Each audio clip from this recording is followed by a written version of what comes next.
Suddenly, I feel my whole body stop and my whole body swings around, and suddenly I'm facing towards the cliff and I come to a halt. And the reason why I stopped was my toes had caught in some kind of little fissure in the ice there, and that stopped me. This is the Adventure Sports Podcast, where we talk to athletes, adventurers, and business owners from around the world of adventure sports. Whether you're climbing Mount Everest, starting a bike shop, or getting up off your couch to take your kids hiking for the first time, we want you to have the motivation and inspiration you need to chase that next adventure. The Adventure Sports Podcast is brought to you by Camp Crate, the leaders in fully planned self-guided backpacking adventures, as well as backpacking gear rental. You can check them out at campcrate.net.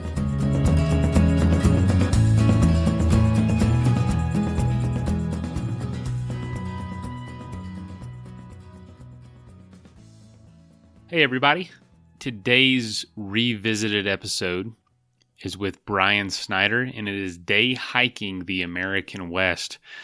This is from way back just over 3 years ago. A lot of the hikes are still there, of course, but Bryan has been a frequent guest on the show, has a bunch of books out, Renegade Car Camping, Falling Off the Map, Further Off the Map, and the original, which is Off the Map. 55 weeks of adventuring in the great American wilderness and beyond.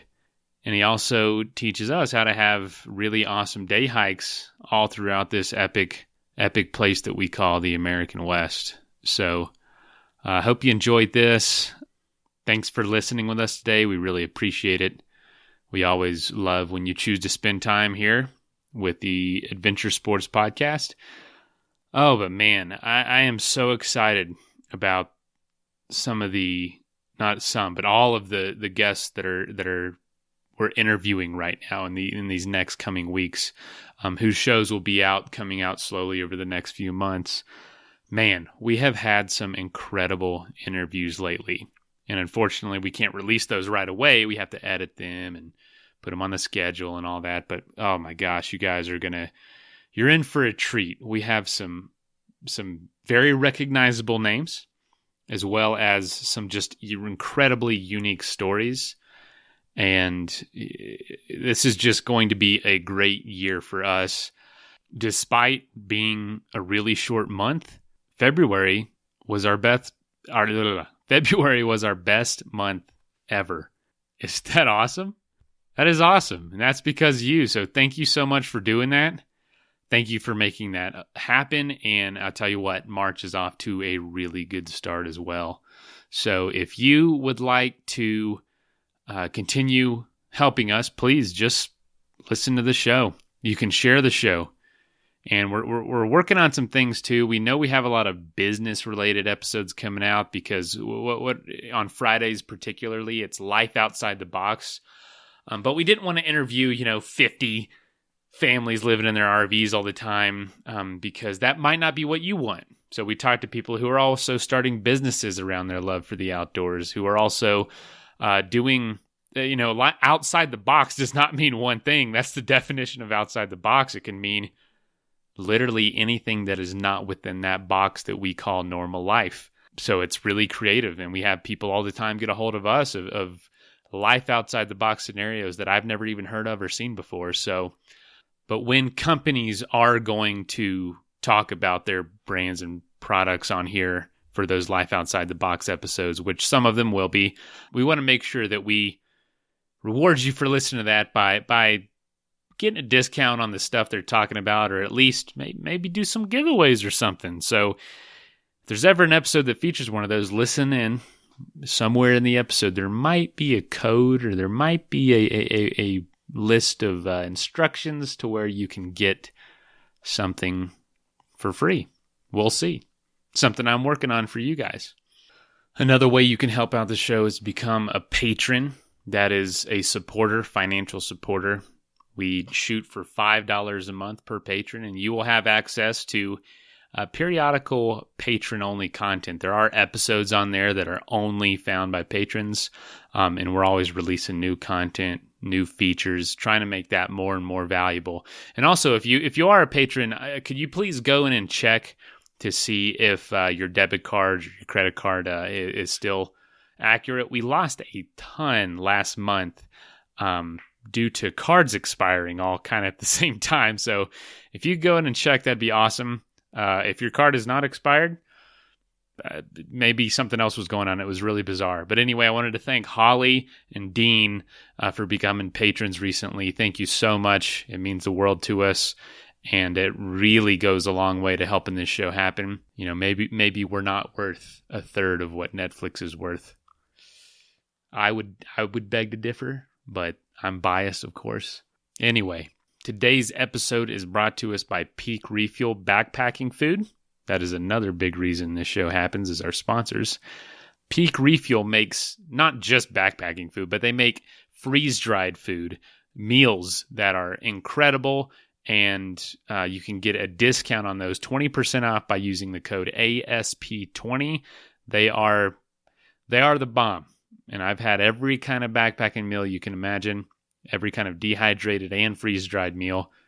These are awesome, and they're always releasing new recipes. So keep your eyes open for that. Check it out. And thank you so much for listening to us today. Here is the episode. Welcome back to another episode of the Adventure Sports Podcast. This is your host, Travis Parsons. Today on the line with me is Bryan Snyder. Bryan is a teacher and an author. He grew up in upstate New York, and he found himself out here on the West Coast. He currently resides in Santa Barbara. And Bryan sent me his book, which is an awesome book. I just got done reading it. This book is called Further Off the Map, 53 Tales of Adventuring Along Rougher Edges of the American Wilderness. That's his second book. His first book is Off the Map, 55 Weeks of Adventuring in the Great American Wilderness and Beyond. So the idea behind Bryan's books is he gets out and he does a ton of hiking and exploring, and every chapter of his books is just another adventure. And I wanted to get him on the show because his stories and his books read like our podcasts do. So, Bryan, welcome to the show. Great. Thanks for having me. Do me a favor and give our audience a little bit more of your background. You grew up in upstate New York, so you must have done a lot of exploration out there as well. Yeah, upstate New York it's far away from New York City, so it's a kind of quiet part of the country. And I really enjoyed living there because the backyards were great for exploring. Upstate New York is a place where maybe there were more farms in the past. There were more land that was cleared a lot more in the past. And a lot of that farmland or ranch land was kind of marginal. It wasn't really good for farming. So a lot of people just packed up and eventually moved west. And then the forests grew back. And so if you go into people's backyards, you climb to the top of hilltops, you'll find lots of like ruined stone walls and like all rusty machinery. So everyone's backyard, it seems like, was a good place to go exploring. And maybe that's what piqued my interest in exploring. I was lucky to be able to go abroad to Scotland and study some Scottish literature. Because when I was growing up, I did have the thoughts of, hey, I wanted to become a writer. And then I went to Scotland and I did I got in my fix for Scottish literature and Shakespearean plays. But then I kind of got seduced to the dark side because I discovered the Scottish Highlands and how many ruined castles were out there in the Highlands. And my dorm was right next to a train station. So I would get a whole bunch of friends. I learned about a castle, just grab a bunch of friends, jump on the train, get dropped off in the middle of nowhere and hike and try to find these ruined castles out there. And after a whole year of this kind of adventure, I realized when I got back to the States, I need to work in the outdoors. I need to be outdoors. So I discovered these places called outdoor science schools. They're kind of like summer camp type settings, but during the school year, a lot of these places that are summer camps in the summer, during the school year, kids will leave regular school and come for like a week of outdoor science camp where people that are called environmental educators or naturalists will take groups of these kids and just teach them about geology, astronomy, botany. And I discovered these jobs and I started working these jobs. And it's because these jobs tend to give you housing. It's pretty easy to pack up and like migrate across the country that way, work a season in one state, season in another state. So I gradually hopped my way from upstate New York to Maine, and then to Indiana, to Colorado, over to Hawaii, and then back again to California. And once I finally got to California, I kind of stayed there because these jobs don't pay very well, but California tends to pay the best. And that's good.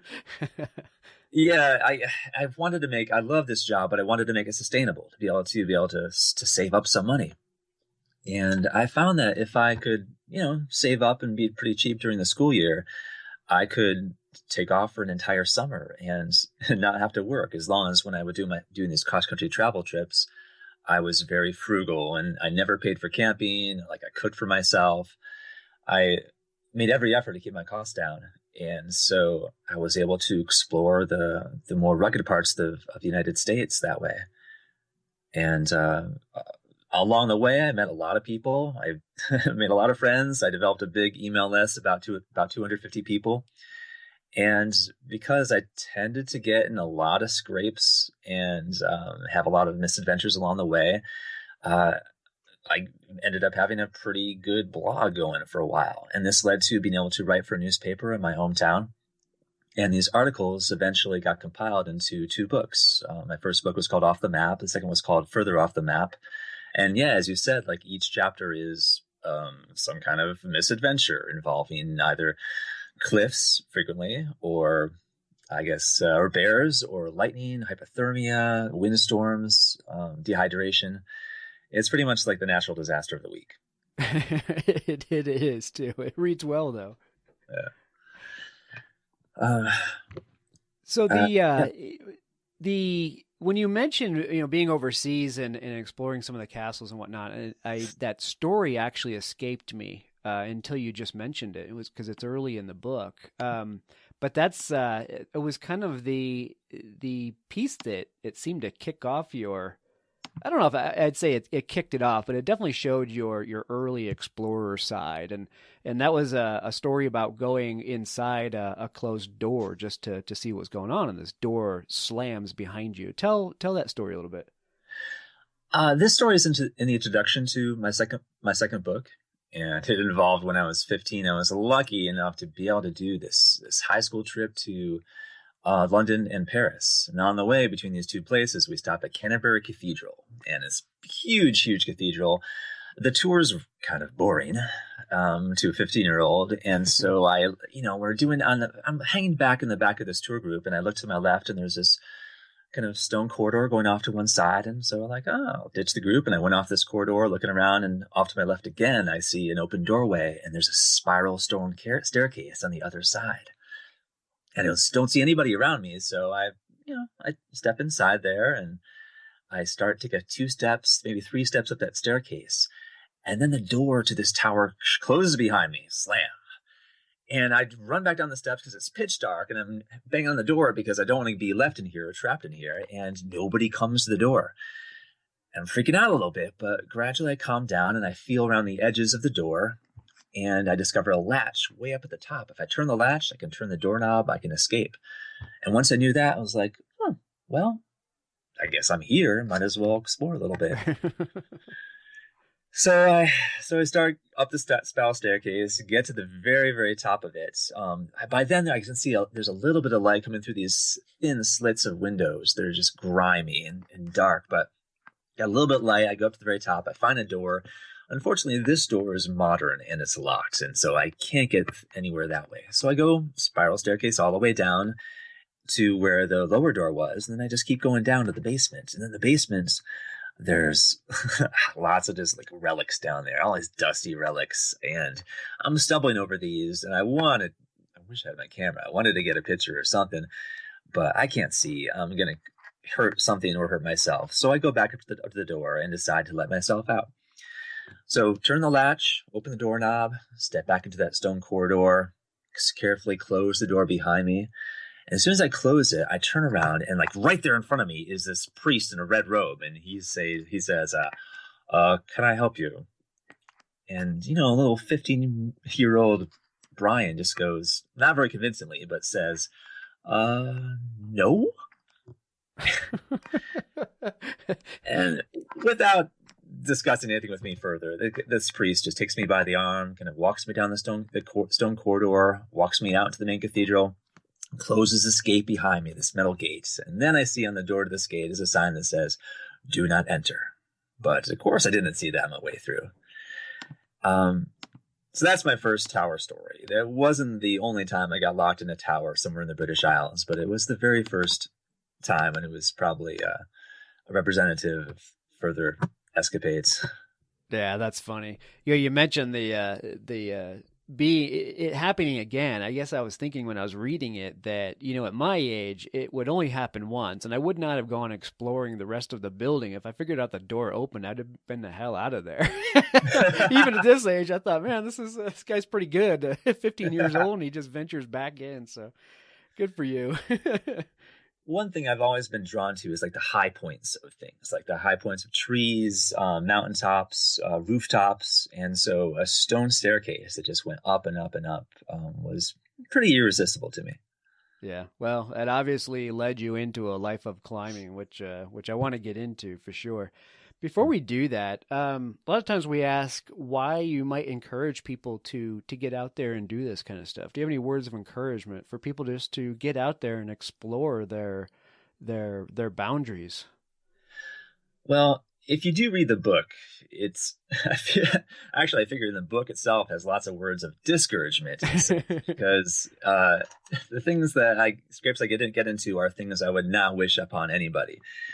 But what I would encourage people to do is to travel the West, to do trips and do what I call renegade car camping, or other people call renegade car camping. It's also called dispersed camping. It's a way of traveling across the country for very low cost. It's basically finding free campsites on public land, whether that's Forest Service land, BLM land, camping at reservoirs or near hot springs. Just the art of finding free campsites. If you find out a little bit about this, it's a great way to see the country. And so I would encourage people to do that and just realize that you can actually do this pretty cheaply. You don't have to pay for camping everywhere. You can see some amazing places. And in fact, the places that you can camp for free are oftentimes so much better than the paid campgrounds. And I would encourage people to do this just because we live in a country where there's amazing landscapes. We have such geographic diversity in this country. From the Grand Canyon, of course, to like the North Cascades and their glacially sculpted features and mountaintops. There's the white sands of New Mexico to like the spires of Bryce Canyon. We have so many cool places, and in these places, I really consider to be very magical. And I'm not a very religious person, but I do believe that there's magic out there in existence. And it's really hard to see it sometimes in your everyday life. But if you go out there into nature and you see like the amazing richness and wonder of the natural world, if you get out there and Renegade Car Camp and you can experience magic out there, then I think it becomes easier to see the magic in your daily life. And it becomes a little bit easier to, believe that the universe is a positive place. Right. Absolutely. So just for your own psychological health, I recommend getting out there, doing it however you can, and exploring the world, the American West, just to enrich your life and the life of people around you. Yeah, and you're so right. I mean, I think a lot of people miss out on how easy it is to explore and to go camping here for free. You talk to people overseas in Europe, and they're amazed at the amount of land we have here that's actually just open to go pull out on, national forest, like you were saying, BLM land, that you can, set up camp and enjoy it, and it doesn't cost you, and you can roam it and explore it. I think a lot of people miss out on that piece of America, and it's a shame, unfortunately. Yeah, that's one of the things I'm most proud of as an American is that like our founding fathers and the early representatives thought it was important to keep some land in federal ownership. And so we have this huge, what's the word? We have this huge legacy that was given to us of this public land. And so it's some people don't realize it's out there and that you can take advantage of it in a way. And you have the right to camp there for free in most of these places. Yeah, I mean, you and I both grew up on the East Coast, and I think the first time I really got an appreciation of the available land was when I moved out to Colorado. Everything on the East Coast we tried to do was just kind of so locked down. You know, everybody owns land out there. So much of it is private and fenced off, and you really Sure. got to be careful about where you're going out there. And I got to Colorado, and I realized how open things are. It's like, holy cow, I can go play. I mean, this is a massive backyard, and you know, to your point, it's just, you know, get out there and just explore it. It's inexpensive. Take advantage of it and see where it takes you. Yeah, yeah. Mhm. So let's get into a little bit of some of the stories from the book. I don't want to give away too much from the book, but it is a really good read. And I got to be honest, your book inspired me to get out on my feet a little bit more than I have been in the past. You know, motorcycles have been my adventure life over the past few years. I love getting back there on motorcycles, but the idea of slowing down, doing it inexpensively, on your feet with a backpack, it's escaped me too much lately. And after reading your book, I decided this is a summer where I get back out there. So why don't you share with our listeners, try to inspire them as well, like you did me, maybe in about an amazing experience, one of the times that really sticks in your head as being one of the best moments. If I can go to a story that kind of takes place before the books, I guess one of the times I was absolutely most amazed by what nature has out there. It was my very first cross country trip before I was even writing. I did a 6 months cross country trip with my girlfriend at the time, and we went. This is actually in Colorado, which is why I'm bringing it up. Over in the book cliffs, we heard about herds of wild horses out there. And so we took my Jeep. My Jeep's named Charlie. He's a great adventurer as well. And we take Charlie into the book cliffs, and we're driving on these just a road that's basically a stream bed. It qualifies as a road, so we weren't driving any place we weren't supposed to. But going up the stream bed, and then we stopped because we noticed up on the ridge above this canyon is there's a stallion up there. If we see our first wild horse, a stallion up there on the ridge line. And he's up there, and he's kind of seems to be freaking out a little bit. And so we stop, we park, and we get out of the Jeep. And then the stallion comes running down the hill towards us, and we're wondering, what is he going to do? And then we suddenly, before he reaches us, we hear the sound of another herd of horses coming up the same canyon to where we're at. And the stallion runs and catches up to this group. And as soon as the group appears, the stallion comes down to where they are and basically stops them, basically to warn them about us. And so this is the first time I've really saw intelligence, like extreme intelligence among a herd of social creatures. And the stallion talks to the mare. He's talking in some sense. He's talking to the mare because the mare was the head of the group there. He's talking to the mare, and I can see these other personalities there in the group. There's a young buck who's kind of impetuous and wants to kind of just keep going ahead, but the mare kind of nickers at him, and he kind of calms down a little bit. And then the mare starts kind of dividing up the group and starts sending members of the group up towards us. And they end up going just up the canyon about 10 feet above us on this kind of sideways route to kind of get above us and then drop down in the canyon ahead of us. So the mare sends them off one by one up this route there. And then finally the stallion goes and the mare goes last of all.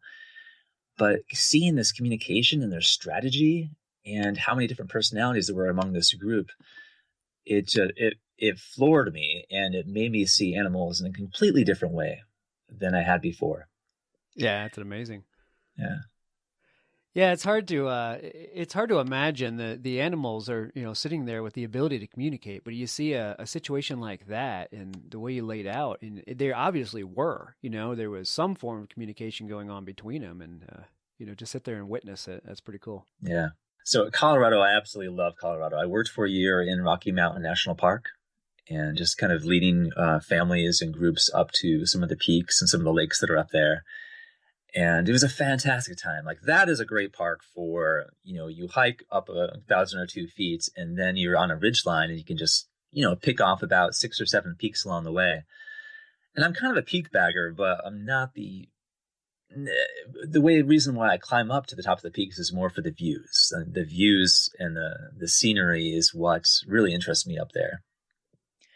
And because there's so many peaks you can get to, it's kind of easy to stay out too late out there in Rocky Mountain National Park and try to claim one last peak before climbing down. One time, this was in the Never Summer Range, and my friend and I we're on peak number 6, and we're eyeballing peak number 7 and wondering, all right, can we reach this one last one? But meanwhile, clouds are building off to the west. It was getting a little bit darker, and while we're deciding on this last peak, we hear this crackling sound, and we were wondering where it's coming from. And then our eyes slowly kind of turn towards my friend's hiking pole. And we lean into the hiking pole, put our ears to it, and then we hear the crackling coming from the pole. That's the worst feeling, isn't it? Oh, I know. And so we just go, run! And we turn and we just sprint down the hill while lightning is crashing all around us. And we make it, but it's way too tempting to spend too long out there in Rocky Mountain National Park. Beautiful place. Yeah, absolutely. Well, you're talking about my backyard. That's about 25 minutes up the hill for me. It is a beautiful place. Absolutely. Yeah. We had that experience on top of Pikes Peak. We climbed Pikes Peak down in Colorado Springs, and finally resting at the top. And of course, Pikes Peak you can drive up to. But so we're standing around there with all the people that had driven up and relaxing, and all of a sudden you could feel your hair standing on end is just starting to rise. Yeah. Oh man, it's time to get out of here. Yeah, it's never a good feeling. Yeah, a lot of my closest calls have been in Rocky Mountain National Park too.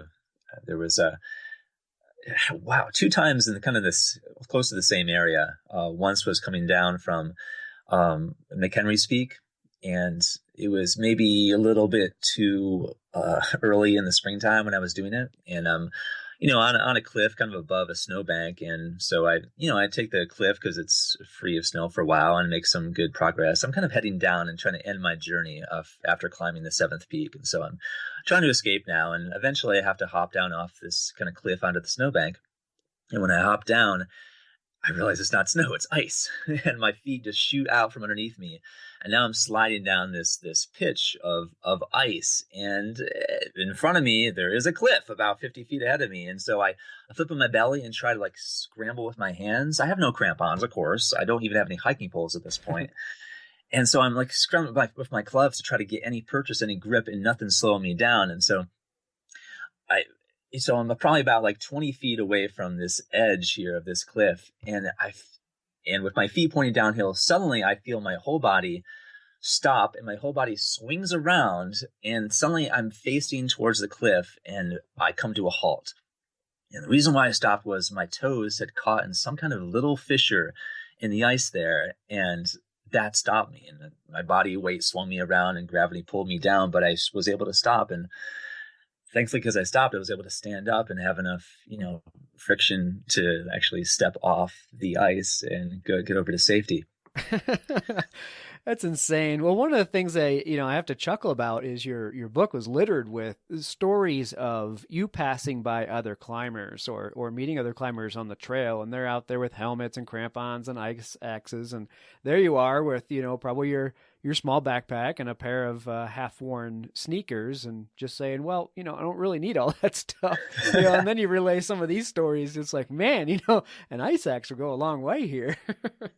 Absolutely. I mean, all that stuff of not needing that gear, it's true up until a point, but I finally have gotten gradually acquired gear.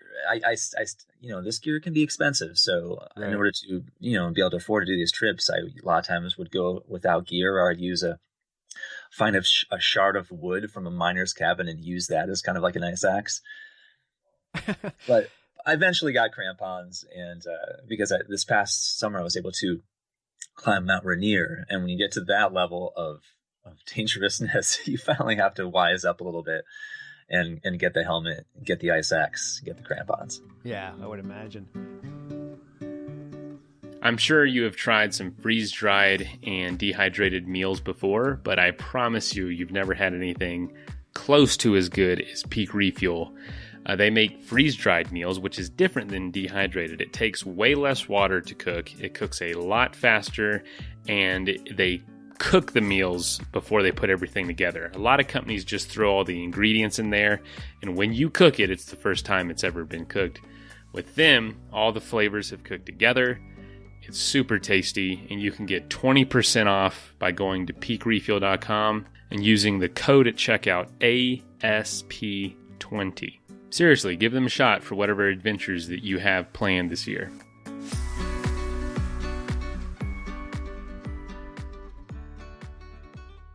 We're talking about climbing. This can be done inexpensively as you've spent much of your life doing it that way. But if somebody said, well, I want to go try some of this stuff, but I don't want to throw caution to the wind, maybe I will, invest in an item or two to help keep safe. What would your recommendation be for somebody starting out on it? What should they do? Well, I probably would not give many tips or tricks involving hiking with minimal equipment, because if you've got the money, if you've got the gear, I would buy the crampons, I would buy the ice axe, I would buy the appropriate sneakers. And so I would not recommend doing the hikes I've done with as little equipment as I've done. But I can give advice about car camping and car camping comfortably. I would number one bit of advice would probably be to buy one of those inflatable mattresses for $20, the ones that blow up and they're about 10 inches thick when you blow them up. So a full-size inflatable mattress, and put your tent on that, because these dispersed campsites could be pretty rocky, pretty bumpy. And so instead of trying to find the most flat area of all, or trying to search for flat places or try to remove every rock and every pine cone, just blow up one of those mattresses, throw it on the ground, and put your tent on top of that. And then it's incredibly comfortable. It's very luxurious. And so I do this all the time. Mattress, then tent, and then I sit inside my tent, and I have one of those Crazy Creek chairs. I guess they're called stadium chairs, the ones that's kind of two pieces of foam attached with a little bit of webbing. Right. And so, sitting there with my laptop that I've charged during the drive and just watch a movie, and it's it's very luxurious, you might say. But if you're camping like every night, you don't want to be camping on rocky ground where you're going to hurt your back. Oh yeah, no, it's a really good point. Actually, it might sound a little funny, but a good night's sleep before you do a full day hike, like that, it makes a world of difference. If you have a rough night of sleep and you wake up in the morning and you're groggy, and one, you're not going to enjoy it as much. Two, it's very tiring if you don't get that rest. So I'm with you on that. Absolutely. Yeah, here. Exactly. I got to admit to cheating. I just recently built out an Overlander van, kind of like a mini sportsmobile. So I made myself a very comfortable bed in the back of this thing. It's all weather protected on the inside and lifted, 4 inches. It's an Astro van that's lifted and has everything with it. So got the awning set up and everything. So I went to the extreme luxury side, so I can't poo-poo your air mattress part. But that's like awesome. I said, that's how you roll out there, and it's not about the van or the vehicle, but it's about being out there and being comfortable, and then going and doing the rough stuff. That's what makes it fun. Yeah, if your vehicle is big enough to put a mattress back there, go for it. The first trip I did with cross country trip, we did put a mattress in the back of the Jeep, in the back of Charlie, but we had to move everything out of the back and into the front two seats. It was a big laborious process. Right. All right. So let's get into your book a little bit. Books, man, you got a couple of them underway now. Like I said, you sent me the second book, Further Off the Map. And I really enjoyed it. Just finished it last night, in the nick of time. But like I said, what I really liked about it is the chapters are short. So it's something you could pick up quickly if you want to, and just read a little inspirational tale about one of the outings that you had. Or obviously can burn through a good handful full of them, because it's great reading. So it plays out well that way. Tell our listeners a little bit more about the books, and then I think you had another one that you were working on or was ready to go. So let's hear about that. Sure. The feedback I've gotten from the books is it's a great book for maybe someone that's recovering from injury. It was an adventure and they're kind of convalescing for a while, or maybe their knees have gotten just a little bit too old to do this kind of thing. So I've heard that it's just great It's just great nighttime reading. So the chapters are, as I said, short enough that you could just read a chapter before bed and have a little adventure, something about, someone else risking their life instead of you, you doing it. And between the two books, that's about 110 different adventures out there. In 2017, I'll have enough to put out a third book. But currently, what I'm working on is a book about Renegade Car Camping. So it's the book will be called Renegade Car Camping, a guide to free campsites and the ultimate road trip experience. So this book is actually, I'm going to be able to offer it for free. So if you read my books, the Off the Map series, and you want to know how to do this kind of thing for yourself, this will have all the advice you need to get out there on your own. So I'll have a section on public lands, an overview of public lands. There'll be a section on how to find the types of renegade campsites you can find, about the gear that's going to help you have a comfortable experience at your campsite, and some other tricks about how to do the whole thing cheaply. Things like how the website couchsurfing.com is a great website. A little bit of advice about hitchhiking. Right on. So how do people go about getting that book? Well, the first book and the car camping book are going to be able to be accessed for free. You'll be able to download those books for free. So if you go to offthemapbooks.com, currently when this podcast comes out, if you there'll be a space you can click and put your email address in, and you will get the first book, Off the Map. So there'll be 55 stories in there, and you will be added to the mailing list. I promise I will not spam anybody, but somewhere down the line, when I have the Renegade Car Camping book ready to go, you will have first access to it. So you'll be able to download that one as well for free. Right on. Well, count me in. I'm going to put my name on the list before anybody else hears this. Guarantee it. I enjoyed the first book. Well, I should say I enjoyed the second book so much. I want to go back in and read the first book for sure. Awesome. Well, good deal. So offthemapbooks.com, right? Yes. All right. Is there any other place people should follow you, or is that just the best place to find you at this point? That's the best place. On Facebook, I'm also at offthemapbooks.com. So if you want to see more pictures, you can look there, or also on Instagram. The name is also offthemapbooks.com. All right, right on. I'll get all those URLs and put them in our show notes as well, so it makes it easier for those people driving around and unable to check you out right now. All right. Well, I want to go into a couple more stories. I don't want, like I said, I don't want to give the book away, but there's some really fun ones in there that I'm hoping you'll indulge me and tell the stories on them. One was your trip on Mount Russell. Mount Russell being a 14,094 foot peak right next to Mount Whitney, which is the highest peak in the U.S. right now. I say right now, like it's going to shrink. You never know. It's California after all. But the story on that one, on Mount Russell, was intriguing because of the, as you described, diving board wide pathway on the other side of this drop off. There's 1,000-foot drop off on one side, 2,000-foot drop off on the other side. Relay that story for us, because my jaw was open. I think I was shaking while I was reading it, actually. Yeah, I have a love-hate relationship with knife edge ridges, because I love being on the high points. I love being able to see everything around me. But this one was definitely the top 2 or top 3 of knife edges I've ever tried to go on.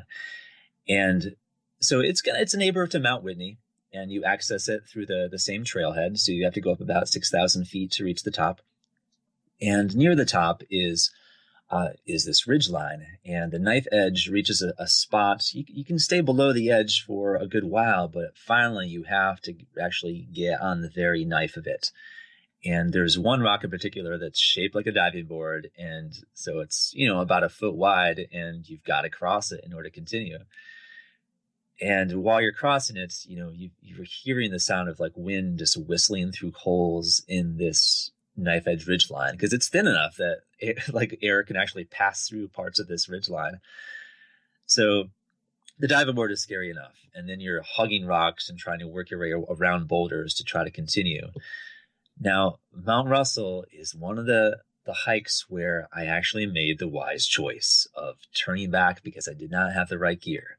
I was 300 feet from the top, and I was almost done. I was almost done with the knife edge. But unfortunately, about a week, this is September, and about a week or two earlier, there was a snowstorm and all the snow had not melted yet. And so all the flat spaces were covered by snow. And I hit, well, there's just one patch of snow. It was about 3 feet long. But right next to that patch of snow on that flat space was, well, it wasn't exactly flat. It was tipped a little bit, and then it became tipped some more, and then it dropped down 1,000 feet. So if I stepped onto that snow, which had a hard crust to it, and I slipped, that was it. I'd be done. And there was absolutely nobody else on the mountain that day. I could just hear the voices of kind of triumphant people around Mount Whitney, maybe about a half mile or a mile away. I could hear their voices, but nobody was going to be able to even make sense of my voice and get out to where I was. So I put one foot on that patch of snow and turned around and went all the way back down. It was one of the toughest things I ever did, to turn around. But, the mountain's still there. And, a lot of times we do things that seem like so hard. I would just never do that kind of thing again. But I guess one thing I've learned is through experience is that, memories of those tough times kind of fade and shift over time. And after a few years pass, the experience of going back to those places will seem fresh again, and we'll forget how amazingly tough it was. So forgetfulness can be a bit of a blessing sometimes. Yeah, absolutely. When I was reading that story, you came up to that narrow point, and you had a lot of kind of internal dialogue with yourself before mustering up the courage to go across it, and it's triumphant at that point when you finally make it across, and you come around a corner and your heart sinks, and as a reader, my heart sinks with you, because you see this bit of ice and snow that makes you realize that there's no way you're going to reach your goal, which is only a few hundred feet away to the summit. And you have to turn around and go back across that darn diving board again with that kind of drop off. But I mean, those are the moments that make it for you, I'm sure. Yeah, that's the thing about if you're an outdoor writer, like any kind of miserable, tough, like rough experience, at least you're going to get a good story out of it. Yeah, exactly. Well, that's good for us too. Yeah. So tell me about Kenya. You found yourself in Africa on a bit of a surprise. Yeah, the second book is all U.S. except I believe there's just a couple of chapters in Canada, and then there's a section on Kenya. I've got extremely lucky because I had a friend of my family. He paid for this $8,000 safari trip to Kenya, and it was a trip for like semi-professional photographers, people that were willing to like stay in one spot and just wait for the right animal to come by and just wait there all day. And he was looking forward to doing this trip, $8,000. But about a month before the trip, he fell off a gazebo while he was trying to repair it, and then he fractured a vertebrae. So he couldn't go. For some reason, no one in his family could go. So word trickled out. And I was up in Canada at the time doing some hiking, and word finally got out to me. It went down the chain of this person can't do it, this person can't do it. And then it fell in my lap, and I said, yes, I will do that trip to Kenya. Because he couldn't get his money back. That was the thing. It was too close to the time, so he couldn't get his money back. I got to do it in his place, and this guy even mailed me his photographic equipment. So we got to do 2 weeks in Kenya, and I got to see a lot of different sides of Kenya. I ended up having to get there a day early, and so I stayed with a couch surfer in Nairobi. And couch surfing is this organization of millions of people across the country that are willing to let you crash on their couch for a night or stay in a spare room for the night. And so they're usually people that were travelers before and still want to meet travelers, or they're young people that, would like to have that reciprocated with them sometimes. So they offer their free spaces to travelers. So I got to stay with this young woman in Kenya, and then the next day she actually dropped me off in the slums of Nairobi, where there was an orphanage and there was a school for little kids, for orphans. So it was an orphan school, and I got to experience what that was like and be toured through the classes and be mobbed by little kids who wanted to swing around on my arms. And it was it was great. And then I kind of slipped away. I wanted to see the slums for myself. And I went down the streets and met a lot of people. I met some chicken farmers there that wanted to sell me a chicken, and I wouldn't buy a chicken, but then they wanted me to take their pictures and email it to them, because even though they were in the slums and they sold chickens, they still had email addresses. And I found in Kenya there's this weird melding of modern technology and also very, I guess, down to earth existence, because there were people that were dressed in suits that were still like walking through rubble to get to work.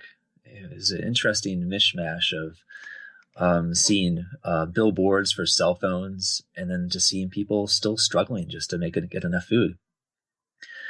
And then after that trip, I got to do this $8,000 safari where I had every 2 meals a day. I had about 6 people cooking fresh food for me right there off the grill. And I got to indulge and feast. And I ate probably more than anybody in the whole tour, because I when I have free food presented to me, I don't I take advantage of it, almost like I'm hardwired to eat food when it's available and not take it for granted. So it was a weird issue of, I didn't want to appear like a glutton, and yet the food was so great and I felt so appreciative that I had access to it. And then the safari itself was amazing, because the Serengeti is so filled with wildlife with such density. And so I was able to see, zebras being taken out by alligators as they were crossing rivers. And I was able to see, lion cubs playing with each other while the mothers slept nearby, and see leopards kind of prowling in the brush. It was a beautiful, beautiful place.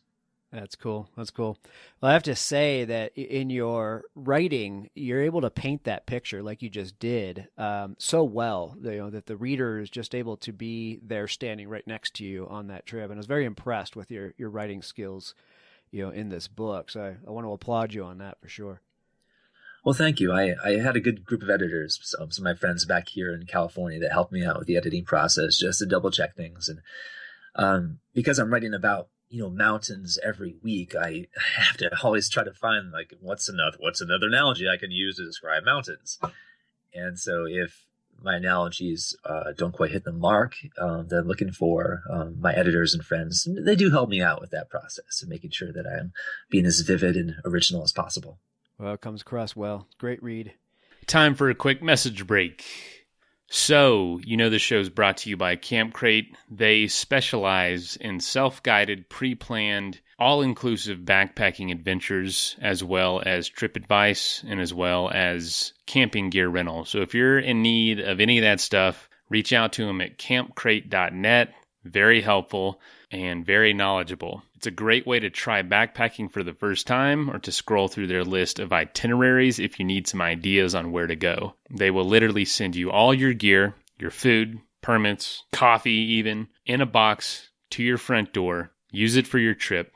When you're done, return it with the pre-printed included return label. It's that easy. It makes backpacking and getting into the backcountry very approachable, very simple. Give them a shot. Now, back to the episode. So you have, I don't know if you still have it as of the book, you have a cabin or two in Anaconda, yes, Montana. I do. Yeah.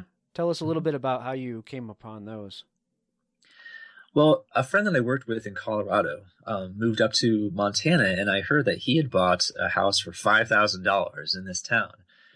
And so I was amazed. And so I went up there, and this town of Anaconda, it's kind of in the southwest. It's got this beautiful Pitler Mountains wilderness just outside of town. And the town has a glut of housing because the main employer used to be this copper smelter. And that shut down in 1980. So it used to be 20,000 people. Now there's only about 10,000. And there's a lot of houses that are empty in town. And so the county was trying to get a lot of people to move into these houses and promised to do some restoration work in exchange for getting a really good deal on the houses. And my friend lived there year round, so he was able to take advantage to get a $5,000 house. I couldn't because I had to go back to California to work, but I did get two houses there for $30,000. And in California, I live in Santa Barbara, and $30,000 would get you a shed in Santa Barbara. Yeah. So so I got two for $30,000. One of them did have a fire in it before I bought it, so I was able to fix up one as a rental, and the second one, I can only get there a couple weeks in the summertime, so I'm gradually working on it, fixing the electrical and the roofing and the walls and painting it, and it's meant to be eventually a summer base camp because it's close enough to Yellowstone, close enough to Glacier National Park, and those are two of my favorite areas. So it feels good to have a little home base, even though I'm pretty far away from it most of the year. Right. Well, I wanted you to tell that story because one of the things I was impressed with was your ability to have this adventurous life on a low budget. You don't put a lot of money into this lifestyle, yet what you get out of it is obviously so extremely rewarding.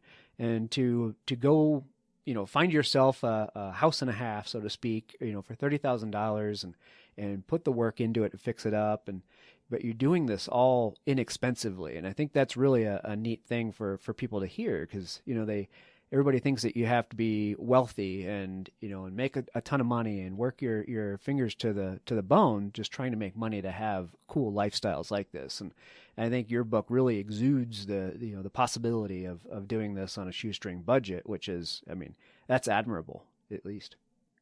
So one thing I have to share is that I don't have student loans, and that enables so much. I'm so lucky not to have that.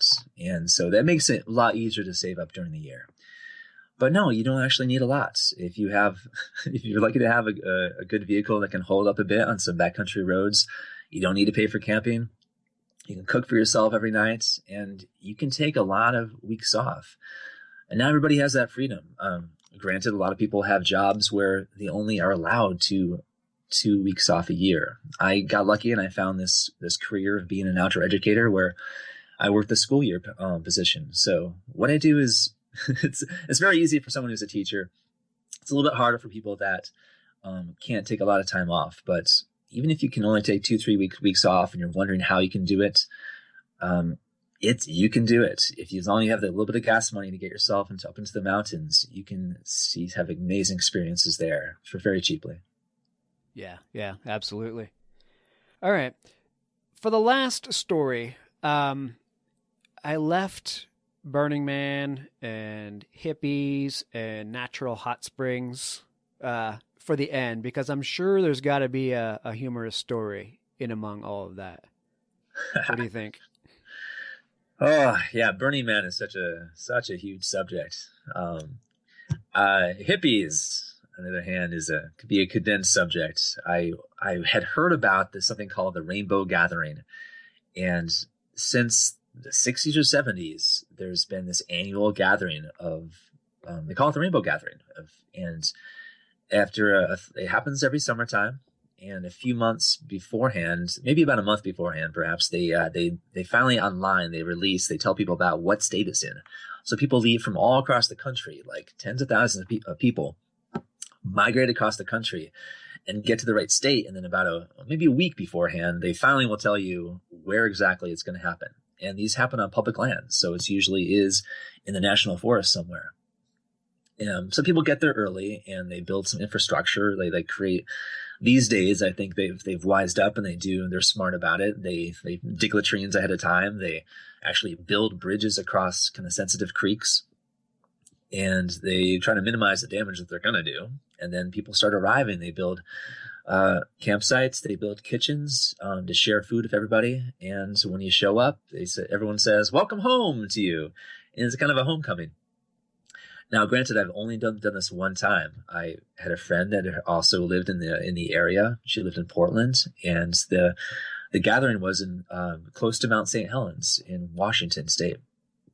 So she invited me, and we went up there. And when we were driving down these roads to reach the national forest, it was a bit of bad luck because it was a winter where we had a lot of snow, and two of the three roads that led to the site were actually still snowed in. So there was only one way to get there. And all the parking alongside the road was taken. We reached one spot about 7 miles away, and people were parking there and walking 7 miles with like carts of gear to reach the site. And we couldn't believe that it was still 7 miles away.